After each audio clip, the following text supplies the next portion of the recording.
The Agenda with Steve Paikin is made possible through generous philanthropic contributions from viewers like you.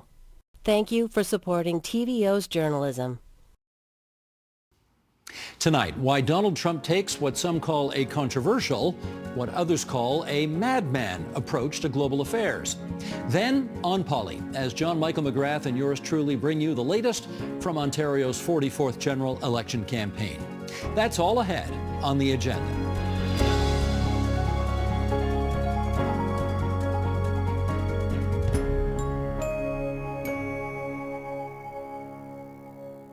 Unpredictable, impulsive, arbitrary. These are some of the words that might come to mind to describe President Trump's first few weeks in office. But is the chaos the point? Richard Nixon famously wanted the North Vietnamese to believe he'd do anything to end the war, including using nuclear weapons. It was called his madman theory. Is Trump deploying the same strategy, but to the entire world?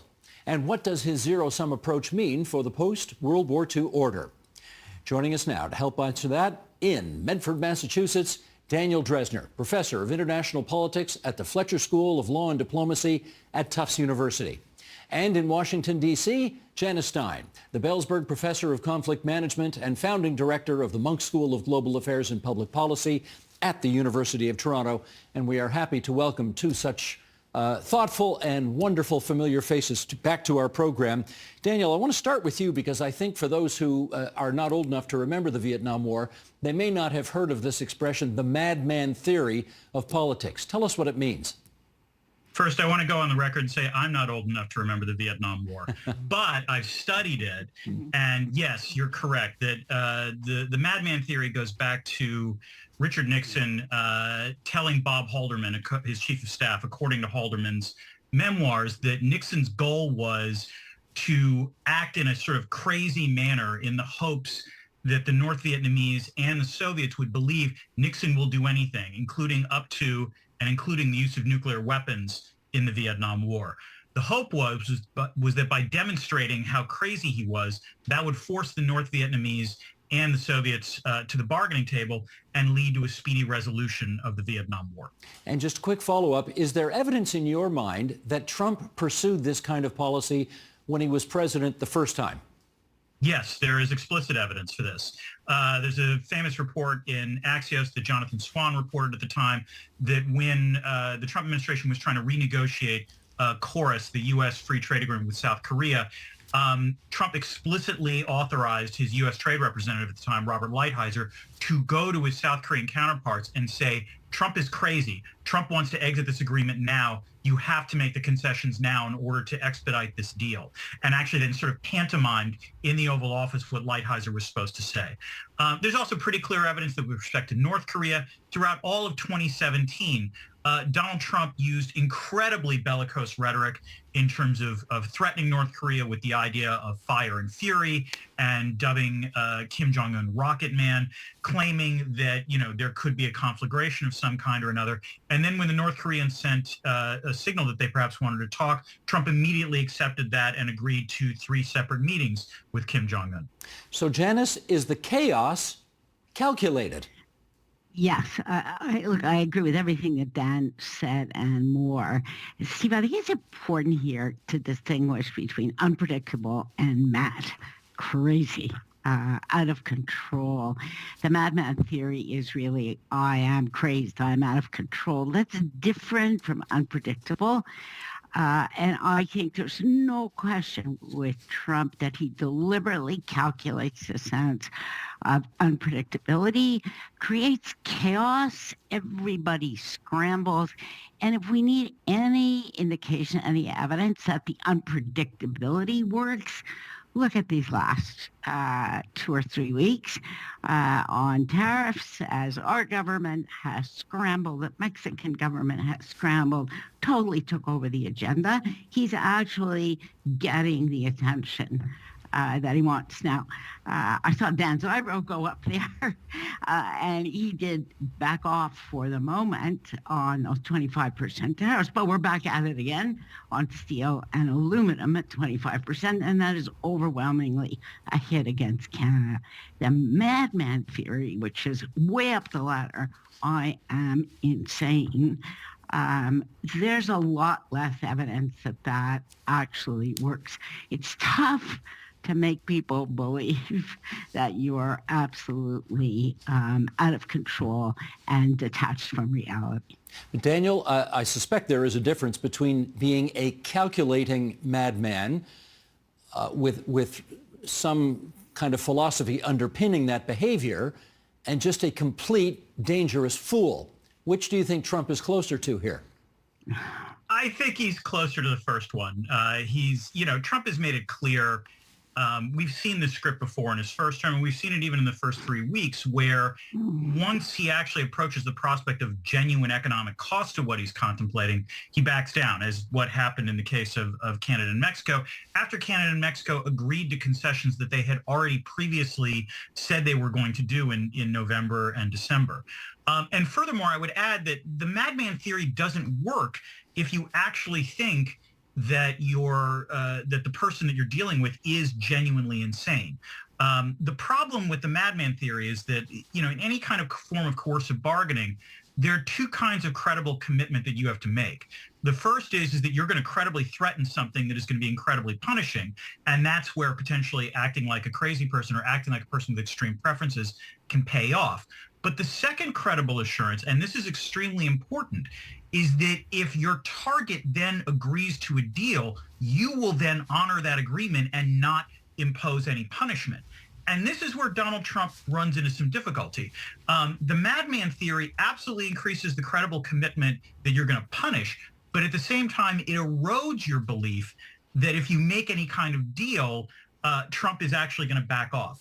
Or to put it more colloquially, would you trust any agreement that you made with Donald Trump? One of the things that we're seeing right now is the fact that Donald Trump has been perfectly willing to tear up the one trade deal that he negotiated in his first term. Yeah, that is funny that he said every trade deal this country's made in the past have been terrible. I guess not recognizing that the last one that was made, he did. But anyway, that having been, let's set that aside for a moment. Janice, I want to put this kind of clever quote to you from a former Trump official who once said he doesn't think Donald Trump is playing a sort of three-dimensional chess people ascribe to his decisions, but rather more often than not, he's just eating the pieces. Is it possible that Trump actually is a madman and he's not just playing one on TV? Anything's possible, Steve, but I think, again, most observers of Donald Trump, if they want to go there, that this is not a calculated strategy. And by the way, Dan's points about why it's so tough, because you have to trust the person afterwards that you're going to make a deal, is a real problem now that everybody has with Trump. It's not only Canada and Mexico, it's Iran that says it is not going to negotiate a nuclear agreement because they did it last time and he tore it up. With Trump, I think there's a different issue that we're actually not talking about as much. It is this, I'm going to try to be polite, and I hope the two of you will take it further. He has an obsessive need for endless flattery. And boy, do you see that playing out there? He takes up all the airtime. It is always about him. You need to play to his tune and his song. That sets the boundaries of almost everything and foreign leaders know this, from the Prime Minister of Japan to, the leader of North Korea to, frankly, the Prime Minister of Canada and the President of Mexico. So it is working to the extent that you're dealing with somebody who is incredibly narcissistic. You tailor what you're trying to do. You reframe the issues. There, Donald Trump has gotten, I think, a lot of traction and continues to get it. Taking him on head on is not a strategy that any foreign leader thinks will work with Donald Trump. In which case, Daniel, is it better to understand Trump as a kind of a New York real estate guy who's just on the world stage right now, and he is trying to, quote unquote, win the deal and dominate other leaders as he would if he were doing a New York real estate deal? I think that's correct. But, one of the things you learn about New York real estate deals is that they're never completed. You might sign an agreement and then Trump goes to court and sues you, or you might sign an agreement and then Trump refuses to pay you. So I think one of the deceptive things in terms of thinking about Trump as a transactional president, as a deal maker, I think these to some extent do explain what's going on. The problem is that for Trump, the deal is never completely sealed. He will always welch on the deal if he feels it will gain him an additional short-term advantage. And so in terms of dealing with Trump, I agree with Janice, obviously, that there are strategies to pursue, what I call the shining orb strategy of, flattering Trump's ego and making it clear that you think he's the most important person in the room. As a short-term tactic, that works. As a long-term tactic, you have to be prepared that any deal you sign right now is not going to necessarily have a long half-life. Well, and we're seeing that right now, obviously, on the Canadian trade stage, where the USMCA, the trade deal that was negotiated the first time he was president, has apparently no meaning anymore because here come the tariffs. Janice, if this is the case, what's the point with negotiating with the guy at all, since he clearly doesn't intend to keep his word, even if he signs a deal? I think that goes to the core of the problem that foreign leaders face with Trump. Is he going to keep his word? Now, look, on USMCA, he did in the first term, right? He said the worst deal ever. The deal got what I would politely say as modified. It wasn't completely redone to meet his extreme preferences or anything like that. And then he left everybody, Canada, Mexico, alone for the rest of that term. And everybody got some time to breathe, frankly. And I think that's where foreign leaders are. They are forced by Donald Trump now because you can't trust them. They're forced to play a short-term game, negotiate for 2 or 3 years, and hope they live to see a better day when his presidency is over. I think, honestly, that's where everybody is. There is nobody playing chess at this point with him. Or is that because he's already eaten all the pieces on the board? No, it's because nobody trusts him that he won't flip the board over in the middle of the game if he doesn't like what he just did. I think that's a really critical point. You can't have it both ways.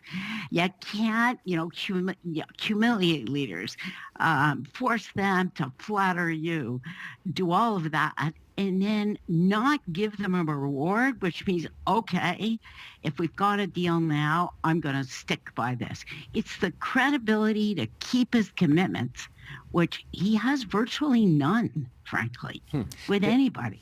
Daniel, okay, put some meat on this bone for us, if you would, because probably since the end of World War II, as countries around the world have negotiated, they have looked for win-win situations, right? Both sides want to come away from the negotiations feeling okay about things. Donald Trump is pretty clearly not a win-win negotiator. He is, I have to win, you have to lose. If those are the new rules, how do we make any progress in the world today? That's a tough question. I would say there's 2 tracks you want to pursue. The first is, to some extent, Janice is correct. In terms of dealing with Trump directly, you want to stay out of his line of fire. I'm not quite as pessimistic as I think Janice is in terms of the rest of the world. While there is no denying that Canada and Mexico are particularly vulnerable to Trump's caprice, the truth is there are a lot of other countries, in the rest of the world who are less dependent on the United States for trade, for investment, for a variety of things. And I think, and we can see this, for example, in Trump's efforts to, for example, try to create a ceasefire in Ukraine. Russia doesn't necessarily feel like it owes anything to the United States. China doesn't necessarily feel like it owes anything to the United States. So I am extremely skeptical of Trump's ability to use madman tactics on other great powers to get what he wants. It's more vulnerable allies that strategy might actually have some utility. The second track, however, which you can argue in terms of solving the world's problems, is to essentially ignore the United States for the time being. The truth is that the European Union is continuing to sign trade deals. The Paris climate change accords are not going to go away. There are a variety of other situations where the United States will now be on the outside looking in. And in some ways, that might actually be the thing that winds up driving Trump to rejoin the global stage, as it were. You know, things like expanding the comprehensive partnership of the Trans-Pacific Partnership, or other trade deals, or a sense that the United States is missing out on things that are going on in the rest of the world. That is the one thing that might actually lead Trump to become more interested in global engagement. Janice, give us a history lesson here. Has that ever been tried before, where the world essentially isolates and ignores America? Not really for the last 100 years. I think the last time we tried that was before World War II, and that was at the initiative of the United States. That didn't work out very well for the world. But let me just let's just do a quick geographic tour, right? In the Middle East right now, you really can't ignore the United States. Just look at the scrambling that's gone on as Donald Trump went off script last week, and everybody is now, he put the ceasefire that his team negotiated at risk when he went off script like that. The whole region is fundamentally convulsed right now. Let's go to Europe. Well, Europe has a better chance, Dan, I think, of doing what you suggest, except they have a big security problem, which they're worried about, and they can't manage that alone. So they're not dependent on the United States for trade, as we are in Canada. But boy, do they want the United States at the table on the security issue. So ignoring the United States doesn't work well for the Baltics and Poland. And other Russia-adjacent states and Ukraine that are still really, really preoccupied with the threat from Russia. So, yeah, there are parts of the world in South Asia, in South America that could do this, but the big hotspots, it's really not possible to go around the United States. I don't think that's why this is such a problem. And that's why I think they're all playing short games right now, because that's their only option. Let me read a quote to both of you. This is from Jennifer Middlestadt, professor of history at Rutgers University, whom I suspect you both know. Look for other countries buoyed by Mr. Trump's scorn to put the brakes on internationalism and instead build new, separate relationships with one another. Yeah. What we would be left with is an unruly period for international relations, one that is less centralized and less governed by the shared principles and operating modes that lasted from the end of World War II until just a few years ago. Daniel, if she's right, are we into a new era of international relations now? I mean, I fear the answer is yes, in the sense that, regardless of what the rest of the world does, it is very clear that the United States is intending to go its own way, with the Trump administration, frankly, unchecked by other countervailing institutions. I think the most interesting thing that we've seen over the last month is that whatever reasons Donald Trump got elected, which primarily had to do with concerns about inflation, what is striking to me is the degree to which everything Trump has said over the last, month has been obsessed with territorial expansion.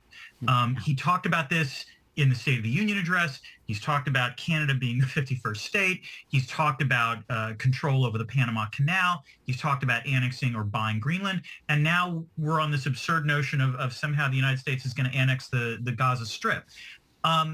It strikes me that the reason that Trump is doing this is, if there is a reason, is because he sees other great powers also engaging in territorial land grabs, whether it's Russia in Ukraine or China trying to put the moves on Hong Kong, or potentially contemplate a move on Taiwan. And I think Trump looks at this and thinks the way you are a great power is the way you were a great power in the 19th century, which is to acquire territory. The norm of territorial sovereignty has been the sort of one last remaining pretty powerful norm that was created after 1945, and that is eroding very badly. Janice, if we're in a new era of international relations, what is the nature of this era? So I'm very glad Dan went there, because that's where I was going to go. Steve, I agree. I have been very unpopular at times in this country when I said the liberal international order was wonderful, but it's gone. I've been saying that probably for the last 8, 9 years, and I think now there's a recognition. As great as it was for small powers like us then, it's gone, and we just have to adjust. It's really interesting, this emphasis on territorial expansion, because that very few people got before he became president. So what does this tell us? We're back in the age of imperialism. Russia is very good at it. China certainly has imperial ambitions. And this is a reassertion of late 19th century American imperialism, along with a healthy dose of mercantilism that thinks that tariffs are the way to go. We have three great powers in the world. Each of these three will be preeminent in their own region. Now, I say this with some concern, because you know which region this country is in, and that is not a good story for us right now. But that's really where I think we're going. And yes, there are BRICS, and yes, there are parts of the world that still have the luxury of moving around among these three regions, but even their room for maneuver is narrowed. Less than 5 minutes to go here. Let's see if we can get a couple of more items up for discussion here. And I want to start with, Daniel, the attempts to shut down the USAID, which has been most prominent over the last few days. I'm sure there are people watching or listening to us right now who are thinking to themselves, yeah, we spend way too much on foreign aid. It's not doing any good anyway. Good for him for shutting that down. Could you weigh in on that and tell us what, if anything, you think would be lost if USAID disappeared? So this is a sort of ritual that we talk about if we ever lecture. Janice, I'm sure, has done the same lecture about public opinion and American foreign policy, which is to say that if you ask Americans, are we spending too much on foreign aid, you will probably get an overwhelming majority response saying yes. You then ask those same Americans, well, what percentage of the federal budget do you think is devoted to foreign aid? And, the modal answer is usually anywhere from a quarter to a third to a half of the federal budget, when in point of fact, it is less than 1%. When you actually inform Americans about this statistic, they then believe that the United States government should actually be spending more on foreign aid. There is also, by the way, the slightly more cynical answer of, most foreign aid, the dirty secret about this in terms of USAID, an awful lot of it goes to Americans. When we are providing things like food aid, we are buying food from American farmers. And indeed, there have been various stories this week about American farmers being caught short because the USAID contracts aren't being fulfilled. Not to mention the fact that this is a tremendous source of American soft power, whether we're talking about immunizing children against disease, or PEPFAR, which is the program that the George W. Bush administration launched to combat AIDS, malaria, and tuberculosis in sub-Saharan Africa. These are just obvious policies where we're doing, well by doing good. And by destroying these institutions, and it's not clear we're going to be able to recreate them. This is sort of a Humpty Dumpty act where what's been done already in the last 3 weeks, I'm not sure it'll take a long time to reconstitute. Basically presents the United States as a simple, normal, great power, one apparently interested in expanding its territory and not interested at all in helping anyone other than Americans. Janice, of course, that Canadians, perhaps now more than ever, are looking around for other alternatives, since we seem to feel we need to, I don't know what the word is here, minimize or decouple, diversify is a better word. De-risk. De-risk our relationship with the United States right now. One idea that's being floated out there is that Canada ought to join the European Union. What do you think of that idea? Well, I wonder what the European Union thinks of the idea, more to the point, Steve. I don't think that idea has a lot of legs. With the European Union to open up to non-European members, that would open a Pandora's box for them. We've been struggling ever since Pierre Elliott Trudeau, and that takes us back to the days of the third option, to so-called diversify and de-risk. We can do something, and there's a lot of internal stuff that we can do that we haven't done. Canadians are well aware of the fact that this 25% tariff on aluminum and steel, we could more than compensate, frankly, if we just removed interprovincial, non-tariff and tariff barriers inside the country. There's a lot of stuff that we can do. But fundamentally, we live next door to the United States. And we and Mexico are the two countries in the world that are going to have to figure out how we get along with an imperialist United States that with a president who's in love with tariffs. We just have no choice but to figure it out. We can de-risk to some degree, but we can't cut ourselves off with a jigsaw knife and move to the Mediterranean, unfortunately, although the weather would be a lot better. It's minus 15 out in Toronto today, so you are right about that. I want to thank Daniel Dresner from Tufts University and Janice Stein from the University of Toronto for being with us on TVO tonight for a most fascinating conversation. Thanks, you two, very much. Thank you. It's a pleasure.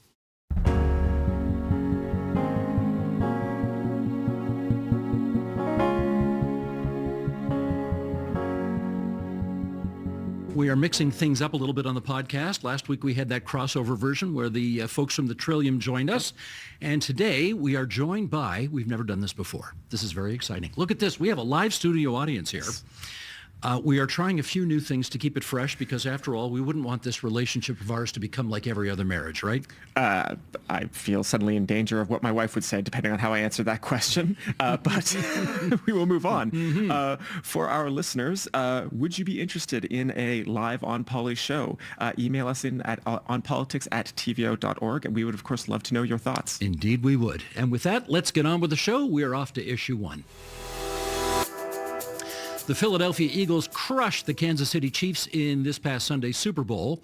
And as much as I know JMM was watching to see what kind of blitz patterns the Eagles defense was using to get to Patrick Mahomes, he may have been on the lookout for something else as well, I suspect. It's true. I mostly just watched the Super Bowl for the ads, specifically the ones that played from the Ontario Liberal Party and the Ontario Progressive Conservative Party. That, too, was an interesting matchup, actually, although I am interested in your conclusion of how the Eagles D managed to get to Mahomes so often, despite only rushing 4 guys and bringing 7 back into cover 2 defense. What did you think of that approach? There are subjects that I'm just not able to comment on intelligently. I think I might even be on less solid ground than discussing like the Kendrick Lamar-Drake beef. Did you see the halftime show? No.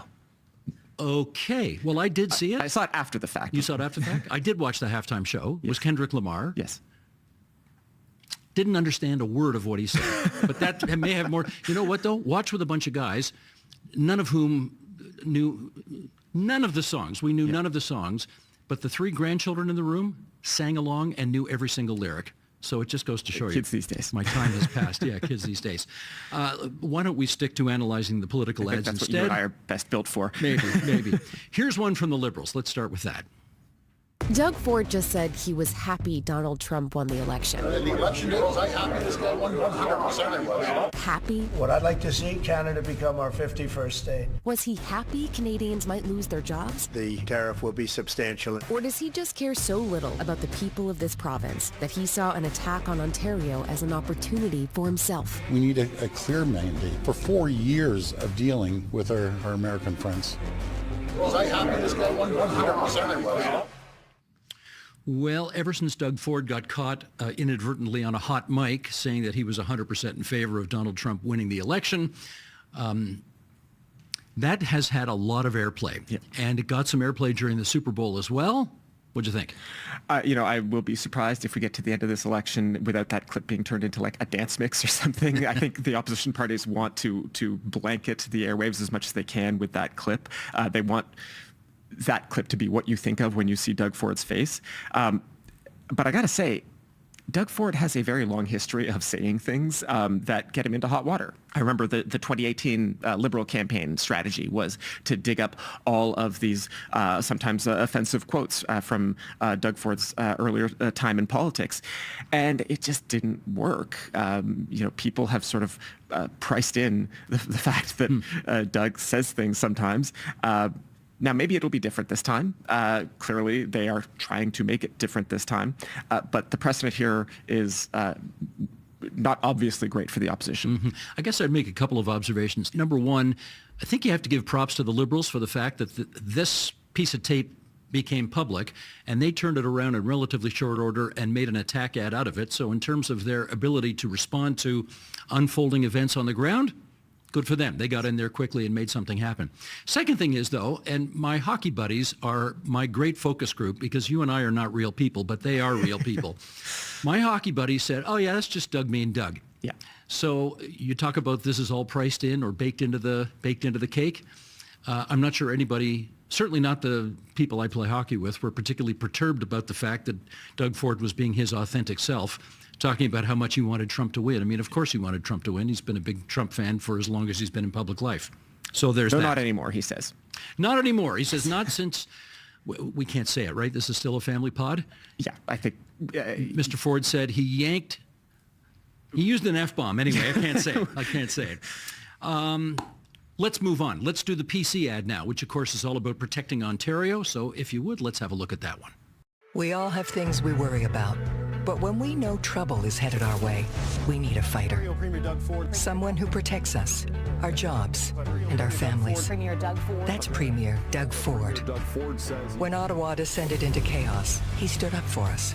Now taking Trump on tonight, Ontario Premier Doug Ford. The next 4 years won't be easy. There's big decisions ahead, and there's only one leader to protect Ontario. That's Premier Doug Ford. Who's going to fight for you is the slogan at the end. Okay, a few observations right off the top here. Number one, we have to tell the folks at CNN that it's not Premier, it's Premier. That's how you pronounce it up here. Number two, did you catch the scene in there that was clearly done for the commercial and that in real life would never, ever happen? You're talking about him getting into the driver's seat of a car. That is true. Now, people may not know this. If you are the Premier of the province of Ontario, not only do you not have to drive, you are not allowed to drive. The OPP has strong opinions about this. They do, because they can't guarantee your security if you're going to drive your own car. So there's no question that when Doug Ford got behind the wheel and started to drive his car, that's something that never happens except for television commercials. So we put that on the Kathleen record. Wynne used to lament, because she enjoys driving so much, that she used to lament that when she became Premier, she couldn't drive her car for about 5-6 years. Yeah, not allowed to. What else did you notice in the spot? Well, that shot of the reporters surrounding Doug Ford, I think one of our colleagues referred to it as the Last Supper shot. And you can clearly see a friend of the pod, Global News reporter Colin DeMello, looking directly into the camera. Do we have a shot of that? Really great shot. I don't know if we have that still available, but okay. Yes, I love that shot. Yeah, there we are, looking right into the camera. Now, I'm not sure that's what the Tory Brain Trust was hoping that you would pick up on in the ad, that shot of Colin DeMello. I'm sure that what they wanted you to look at was the leader of the PC party sitting in the middle of the shot with microphones, I don't know how many, 20, 25 coming in from every direction, showing him right at the center of everything, which of course that's the message they want to convey. Doug Ford's at the center of everything right now. Yeah, absolutely. It really does have that sort of Renaissance painting vibe. Yeah. And I think, from the moment we saw that picture go online, you realize it's sort of a dream shot for the Premier, for the Progressive Conservative Party, as you say, like literally at the center of the action, at the center of national attention. The context of that picture was, it was either the day of or the day after that Chrystia Freeland had announced her resignation from cabinet. And so Doug Ford had, by implication, been elevated into this position of being one of, if not the most powerful politician in the country. The Prime Minister badly weakened. We had a finance minister, but I'm not sure 90% of voters could have picked him out of a lineup the day after, if you know what I mean. So that picture really works for the purposes of the PC ad. It also, I think, works for the message of the campaign so far, which really is the PC party talking about the Premier, his proposals, his actions. And I'm trying to go back to, the press conferences I've watched, I don't know if he's mentioned the opposition parties, aside from occasionally in passing, not even to attack them very much. No. There's been a handful of Talks about bombs. Trump. But yeah, he'll talk about what he wants to do. He'll talk about Trump. He will talk about the federal government and what he believes the federal government should be doing. But as far as Doug Ford's availabilities have been concerned, the opposition parties might as well not exist. Well, I guess when you're 20 or 25 points ahead, which is what the polls indicate people thought yesterday. Yes. As we remind people, polls are not predictive. They can't tell you what people are going to think tomorrow, but certainly what people thought yesterday is that Mr. Ford has a big lead at the moment. 2 leaders' debates still to come, so we'll see how things go. But why would you give any ice time at all to your opponents if you're that far ahead of them? Yeah. I think is probably the thinking. Now, if you watch the Super Bowl, you will know that the Liberals had ads, the Tories had ads.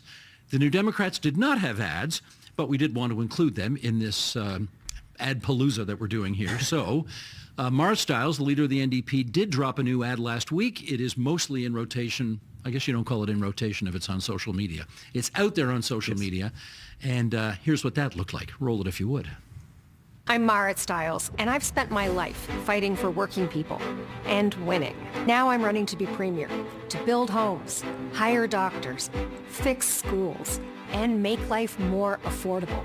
Life in Ontario is harder than it should be. Well, unless you're one of Doug Ford's friends, right, that he makes those deals with. With everything that's at stake, we need new ideas. I'm Mara Stiles, leader of Ontario's NDP. In this fight, I'm on your side. You saw that little shiv there, right? Right in the middle? Little shiv right in the middle. We've got Doug Ford. He's fighting for you, according to the tagline of his ad. We have the Liberal ad, which ends with more for you. That's their slogan. NDP says they're on your side. Seems to be a theme emerging here, would you say? Yes, and you know, back in 2018, right, Ford ran under the banner of For the People when, of course, he was running against the incumbent government, the implication being that they were not for the people. At the end of the day, I think politics is often a lot simpler than we sometimes make it out to be. You know, Doug Ford does not need to tell people he is for you, for the people, on your side after 6 or 7 years. That is just his brand. And we've talked a lot about, we've used words like priced in and baked in. Like this is just what people see when they hear about him or see his face on the news. So he can now spend this campaign, which I will remind people, like, he picked the timing of. He can spend this campaign, you know, trying to look statesmanlike, and that's part of what that message of that ad was, right?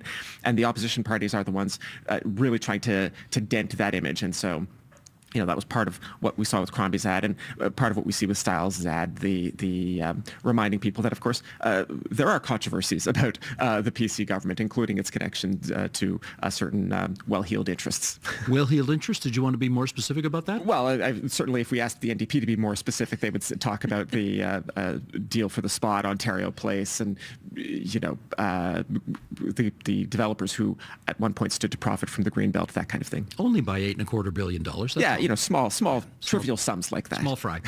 We are actually going to return to the Super Bowl ad matchup later in the podcast because we have this thing on Tuesdays called Quote of Note, and Bonnie Crombie laid down the gauntlet against Doug Ford, and we're going to play that later, so stick around for that because it's worth waiting for. And with that, we are off to issue 2.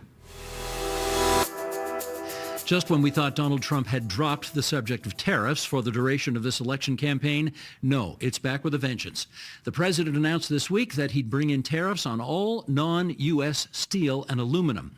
And that comes as a shock to, in particular, 2 different Ontario cities where Steel, JMM, is a major employer. Yes, we are constitutionally required to mention Hamilton as often as possible in this podcast. Correct. So obviously, Hamilton makes a lot of steel, and there are a ton of jobs in Hamilton that are on the line if Canadian steel can't be exported to the U.S. or at least can't be exported without paying a large tariff.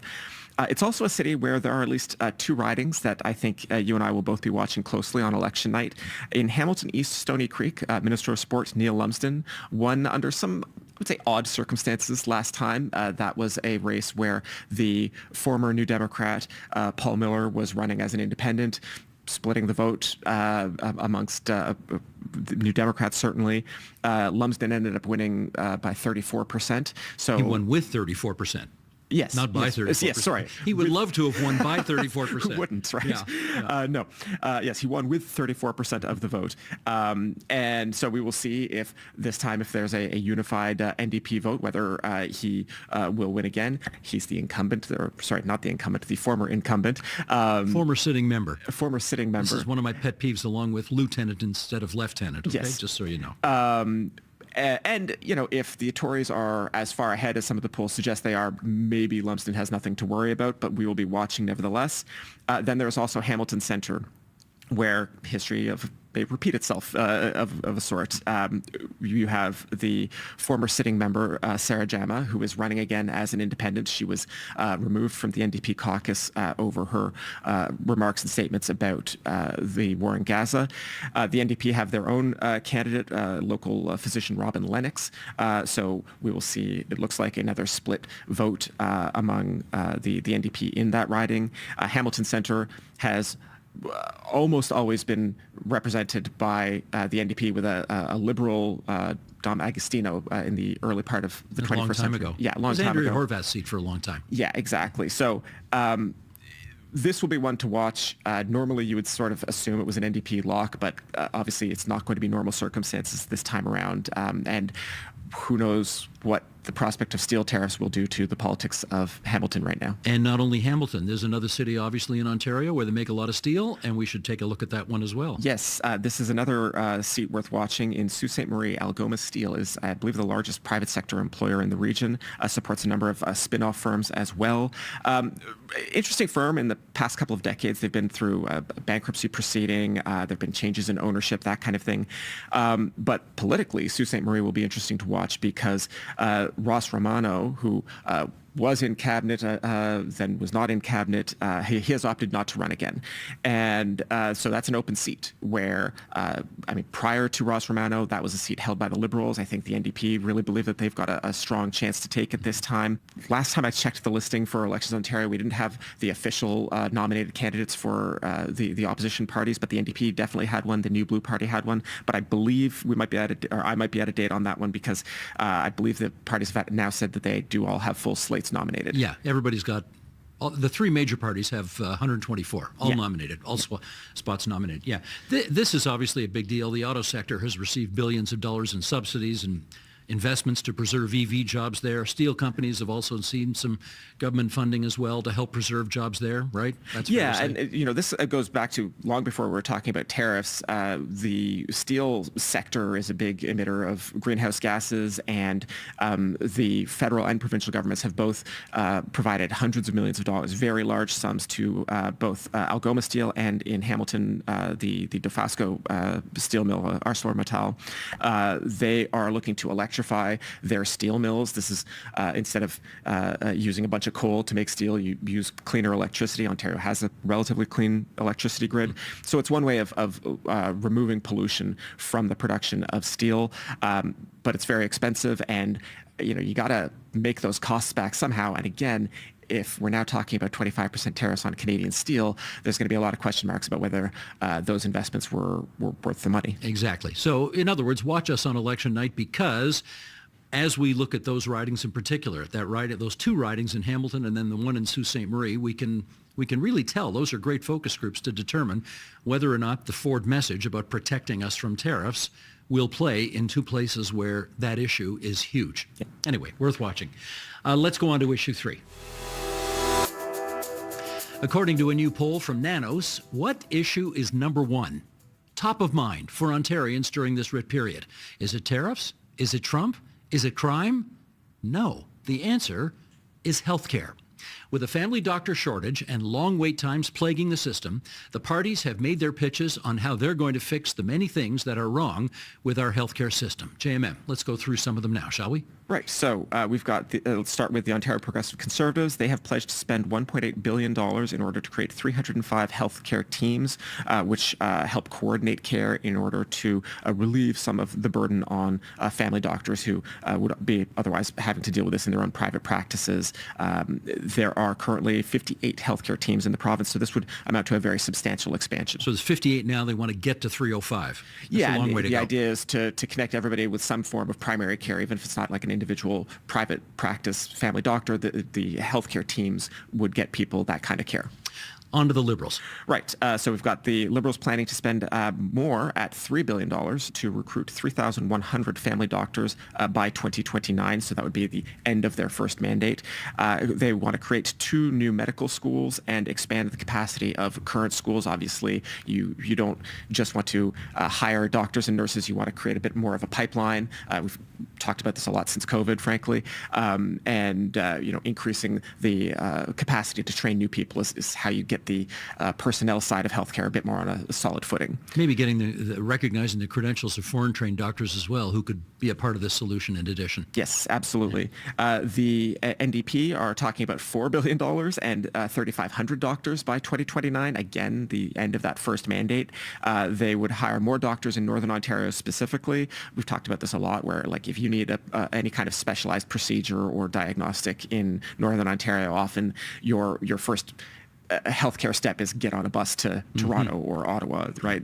So more healthcare in Northern Ontario particularly, and just talking about international practitioners, they want to clear a path for the estimated 13,000 internationally trained doctors who live here to actually be able to work here. And what about the Greens? They have said they would hire thousands of doctors and nurse practitioners. We don't have a dollar figure for that. They have also advocated for a new hospital to be built in Huntsville and Bracebridge. We should mention that Parry Sound Muskoka is one of the ridings that the Greens are making a big push for in this election, as they did in the last one. They are hoping to elect Matt Richter there. So no surprise that they are talking about a big spend in Huntsville and Bracebridge. I guess we could also say that they are expected to announce their whole platform tomorrow, Wednesday of this week. So while we don't have a dollar figure with these promises, I expect that we will get a full costing in their platform later. I'm trying to remember. Last election, didn't they come second in Parry Sound Muskoka? Yes. Matt Richter has been there for a very long time. He's been a candidate there for many election cycles, and it was a very strong campaign. They put a lot of effort in, but it certainly doesn't hurt when you have Graydon Smith, the extremely popular mayor, running as the PC candidate there. Nick Nanos, I've known Nick for a long time. He's a very fine pollster. His numbers are very good. And given how Trump and tariffs have dominated the news cycle over the past couple of weeks, you may think it's a bit surprising. It's entirely possible you could conclude it's surprising that healthcare comes in as the number one issue, until you remember, and we saw this not too long ago, right? Hundreds of people lining up in Walkerton, Ontario, because there was a new doc in town and they wanted to get rostered for that doctor's practice, and it was freezing, and yet people waited for hours because I think the doctor said, I'll take the first 400 or 500 of you. And I mean, the notion that people would be doing that in the 21st century in the province of Ontario, I think was a shock to a lot of people. But it does raise more questions about these promises, right, and about how credible any of these promises are, given how difficult it has been to make progress on healthcare. I don't know. How does it look to you? Well, I just to talk about Nick Nanos' numbers for a moment. I mean, in one sense, the idea that healthcare would be the most important issue in a provincial election is sort of like, it's a day that ends in Y, right? Like healthcare is the single biggest part of the provincial budget. Of course, it should be the most important issue that Ontario voters are thinking about right now. As for these specific promises, a lot of these billion-dollar promises, they are contingent on things like, increased federal health transfers that we have no clear way, no obvious way to predict which way things will go in Ottawa right now. That is very chaotic. I'll just put it that way. If we see a big change in federal politics, I don't think it's beyond the question to say that a federal conservative government might have more restraint with federal health transfers, for example. We might not be able to bank on some of the increases that people are hoping for. And then, the province is also, the Progressive Conservative Party is talking about spending tens of billions of dollars on things like infrastructure and spending to help protect people's jobs and livelihoods in the face of these tariff threats. So there is a fair question of, if that money can't be counted on from Ottawa and we've got all these other provincial priorities, where exactly are the billions of dollars in healthcare spending going to come from? I do want to make a point about that, but I should also say, usually when elections in Ontario are about healthcare, it's very good news for Liberals and New Democrats and not good news for Conservatives. Conservatives love it when elections are about taxes and crime and that kind of thing. Yeah. But here's an election where the number one issue is healthcare, and the Liberals are 20 points back and the NDP are 25 points back of the Conservatives. So this is a paradox. It's a weird election. It is a weird election. No, it really is. Now, let me pick up on that issue about whether or not there will be bandwidth to help pay for additional healthcare expenditures if they're required. This is going to get a little in the weeds here. It's where we live. Our brand. Yes, exactly. The debt to GDP ratio, which essentially measures how much debt we are carrying, from all the money we have spent from Confederation until today, as a percentage of the overall economy, that number in the province of Ontario is a little north of 37% right now. That is a big number. The number for the federal government is 42%, even bigger. Why am I bringing this up? Because the reality is you can't borrow forever as much as you want. At some point, you've got to get a handle on things. And there are certainly concerns in many economic circles that if these debt to GDP numbers remain as high as they are, and if we end up having to spend tens of billions of dollars to protect people from whatever economic mayhem is going to come because of the tariffs, we are not going to have the fiscal capacity to do that. So that's why you want to try to keep your books in good shape so that when it is a rainy day, you got something in the kitty to spend. Right now, it's an open it's an open question as to how much we've got in the kitty that we can spend on this. Anyways, okay, we are going to move to our quote of note here because I guess we should say on Fridays, we do our Your Column, My Column, where we talk about the stuff that we wrote for the website. But during the writ period, JMM and I are doing something a little different. We call it the quote of note because at least once a week in an election campaign, somebody will say something that will raise your eyebrows. So today's quote of note goes to Ontario Liberal leader Bonnie Crombie, who was at a campaign event in Spadina, Fort York, talking about how pleased she was that her party had managed to raise enough money to run Super Bowl ads. And she posed this challenge to Doug Ford. Let's have a look. So I was very proud that we were at the clout. We raised the money to run Super Bowl ads, and we're the only two parties that did. So let's say it's, the Ford against Crombie in this race, and I'm happy to challenge him anytime on his turf or on mine. And my turf's the gym, so if he wants to come at me, and we'll have a competition in the gym, and maybe we'll do push-ups. What do you think? Now, there's a couple of things going on here, right? Yes. I mean, Crombie is obviously having a little bit of fun. I am also reminded of Kathleen Wynne, whose last speech in the legislature in 2018, she went out of her way to say how important it is for politicians to look after their health and their physical fitness. And there's not like a ton of political overlap between Kathleen Wynne and Bonnie Crombie, despite them both being under the Liberal banner. But right here, we have that at least.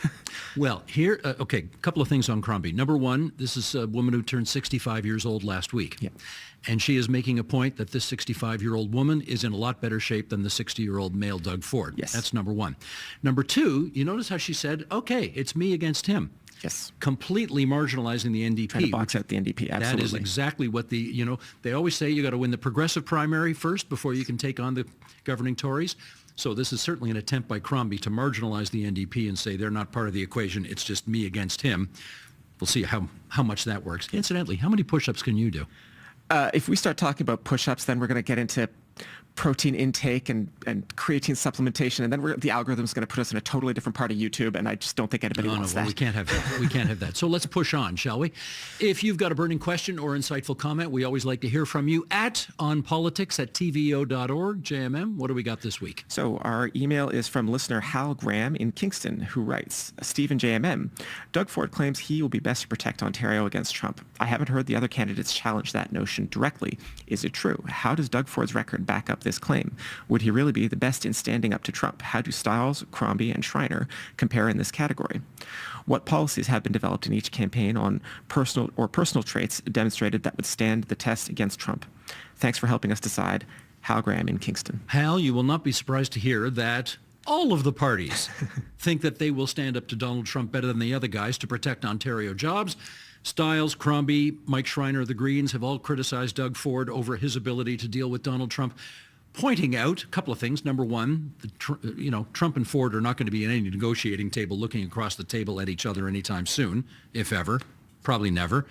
And the other thing is they would point to some bad business deals, bad in their view, that they believe the Premier has made during his 6.5 years in office. And let's go through a bit of a list here. You referenced Marit Stiles going to the Integrity Commissioner earlier in this term over the Terme Spa business on the waterfront. That investigation took place. Bonnie Crombie's candidate in Toronto St. Paul's, about whom, incidentally, I have a column up on the website if you want to look at that. Stephanie Smythe is her name. She had a news conference on the weekend saying that if the Liberals win, Bonnie Crombie will create a special investigator to look into all of the alleged malfeasance on the Greenbelt.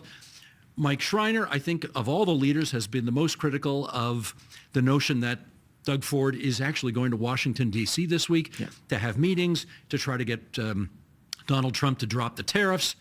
It is unusual, I think it's fair to say, for a party leader to go to another country in the middle of a writ period. But of course, these are unusual times. What else you want to add to this for Hal's benefit? Right. So we do have some proposals from various parties. The NDP have talked about giving short-term financial assistance to businesses affected by the tariffs. The Liberals have said that they would actually make loans available to private businesses at government rates. Obviously, the government of Ontario can borrow money at a lower rate than private businesses can. The Tories are talking about deferring $10 billion in business taxes over the course of 6 months, which is similar to measures that they did during COVID. Ford has said that the response to tariffs will have to be, a response on the scale of COVID. This is kind of what he means. And the Greens would create an investment tax credit to help unlock some spending for businesses. These are all strategies on how to deal with the threat of tariffs. You can certainly criticize the merits of one or the other. It's obviously difficult for, I don't think you are going to say which individual person would deal with Donald Trump the best. But, as Crombie has pointed out, there is really no chance that Ford is ever going to be sitting directly across the table from the president, right? That is a job for the prime minister, whoever that might be. We might have 3 of them this year. But the same is going to be true regardless of who the premier is after this election, right? The premier of Ontario can do a lot of things about policy within Ontario. It has frankly, almost no leverage at the international level. Again, if you would like to ask about the content on the show, you can always email us at onpolitics@tvo.org. Right on. And that is the onpoli podcast for this Tuesday, February 11th, 2025. You can follow our show on Apple Podcasts so that you get notified each time a new episode is available. And you can see the video version of the podcast on the TVO Today YouTube channel. Special thanks to our studio crew for making the video aspect of this podcast look so good. And we want to give a shout out to, Sheldon, can we get a shot? To the audience that has sat quietly without heckling and listened to the two of us yammer on for the past half an hour. How about a round of applause for all of you guys for sitting in here today? Thank you very much. Until Friday, everybody. Bye-bye.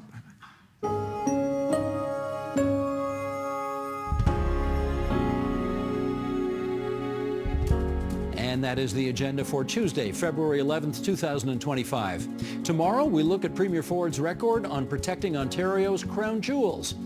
And if you want to know what those are, you'd better tune in. I'm Steve Paikin. Thanks for watching TVO, for joining us online at tvo.org, and we'll see you again tomorrow.